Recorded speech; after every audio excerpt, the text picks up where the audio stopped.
করতে হবে আপনার ভিতরে,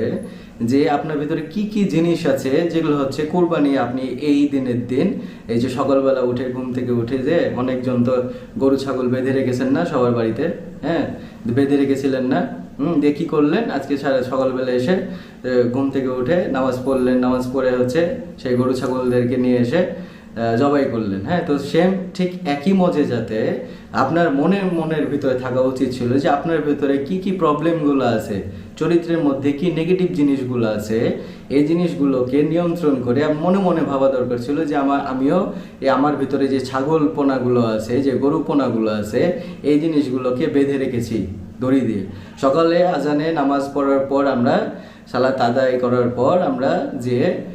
তাদের সেগুলোকে পশুর সাথে আমিও চিন্তা করব কল্পনাতে যে আমার সেই চরিত্রগুলোকে কুরবানি দিয়ে দিলাম।